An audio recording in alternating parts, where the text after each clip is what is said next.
BNP অবশ্যই এখানে কঠিন রাজনৈতিক কুটচাল দিয়েছে এবং সাফল্যজনকভাবে দিয়েছে। যখনই বিএনপি অ্যাবসলুট মেজরিটি পেয়ে গেছে, বিএনপি তার জুলাই সনদকে ডিনাই করার লেজিটিমেসি পেয়ে গেছে, শক্তিও পেয়ে গেছে, সামর্থ্য পেয়ে গেছে এবং আপনি আদালতের কি রুল মনে তো। করেন আগুন নিয়ে খেলছে বিএনপি?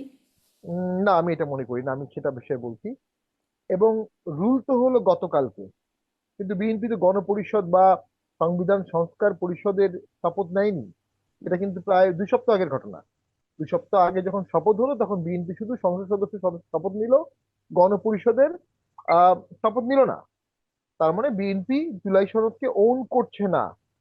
বিএনপি ওই সংস্কারগুলোকে ওইভাবে ওন করছে না। যেটা আমি প্রথমেই বললাম, যেটা বিএনপি ওন করবে না, যেটা আওয়ামী লীগ ওন করবে না, যেটা জাসদ ওন করবে না, যেটা জাতীয় পার্টি ওন করবে না, এটা বাস্তবায়ন হবে কিভাবে? দেন আপনি বলেন গণভোটের কথা। গণভোট সরকারকে বেঁধে ফেলবে, কোথায় আছে এটা? এটা আইনের প্রশ্ন, অ্যাকুরেট অঙ্কের প্রশ্ন। অঙ্ক বলছে গণভোট বেঁধে বেঁধে ফেলতে পারবে না। যদি গণভোট বেঁধে ফেলতে না পারে, তাহলে সরকার এটা মানতে বাধ্য না। সরকার মানছে না এবং হাইকোর্টের রুল চলে আসছে। ওইখানেই তো ঐক্যমতের প্রয়োজন ছিল, যেটা সেই সময় ইউনিট সরকার করেন। আমি ব্যারিস্টার ফুয়াদের সাথে পুরোপুরি একমত। ওই সরকারটা হাইব্রিড সরকার। ওটা দুটো কাজ করলে, একটা সংবিধান মেনে করেছে আর একটা সংবিধান মেনে করা সম্ভবই ছিল না। তো তার মধ্যে তো বর্তমান যিনি আইনমন্ত্রী, উনি যখন অ্যাটর্নি জেনারেল হয়েছেন যে সময়, তখন সেই সময় দেশে কোনো প্রাইম মিনিস্টার ছিল না। সেই সময় দেশে কোনো চিফ অ্যাডভাইজার ছিল না। অর্থাৎ রাষ্ট্রপতি যে ওনাকে অ্যাপয়েন্টমেন্ট দিলেন, কার অ্যাডভাইসে দিলেন? রাষ্ট্রপতি তো একা অ্যাপয়েন্টমেন্ট দিতে পারেন না। তাকে হয় প্রধানমন্ত্রী অথবা প্রধানমন্ত্রী পদের চিফ অ্যাডভাইজারের অ্যাডভাইস নিতে হবে। তো ওটা ওনার নিয়োগটা সেই সময় প্রশ্নবিদ্ধ ছিল।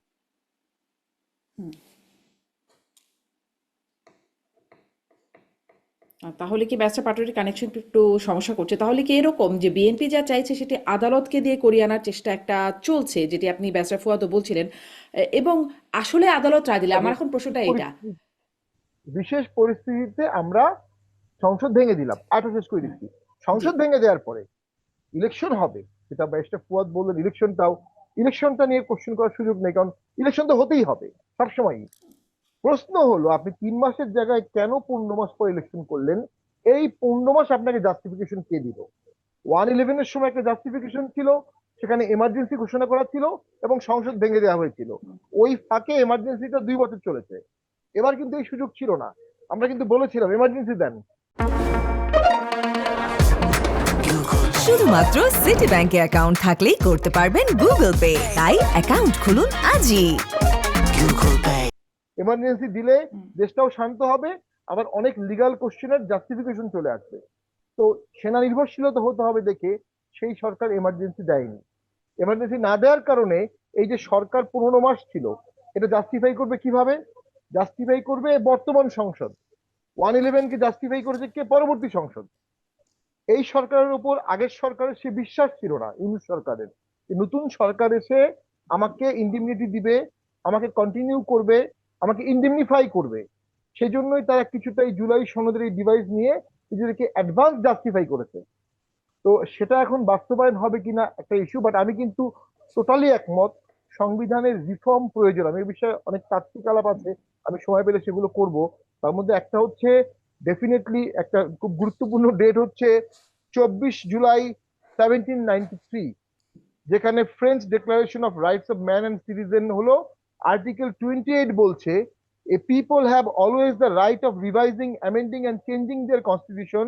One generation can not subject to its law future generation. এক জেনারেশনের ল আরেক জেনারেশন মানতে বাধ্য হবে না। থমাস জেফারসন বলছে যে ডেথ, যারা মারা গেছে হুম। তাদের সংবিধান দিয়ে জীবিতদের চালানো যাবে না। ওনার মতে প্রত্যেক জেনারেশনের সংবিধান চেঞ্জ হতে হবে। এবং থমাস জেফারসন আর মেডিসনের মধ্যে প্রচুর চিন্তাচালি হতো সেই সময়। মেডিসন বলতো না, আমরা একটা এটার্নিটি ক্লজ থাকবে, দীর্ঘদিন সংবিধান থাকবে। আর থমাস জেফারসনের মধ্যে 19 বছর পর পর সংবিধান চেঞ্জ হতে হবে। তো এখানে একটা ব্যাপারে ডেড হ্যান্ড একটা শব্দ আছে, যারা মৃত ব্যক্তি তাদের করা আইন দিয়ে আমরা পরিচালিত হব, এটা ডেমোক্রেসি না ভার্সেস কিন্তু নিশ্চয়ই সেই মেক্রোক্রেসি। পরিচালিত হব না, সেই তাদের আইনটা সংশোধন বা পরিবর্তনের জন্য সেটিও একটা প্রক্রিয়ার মধ্যে দিয়ে হতে হবে।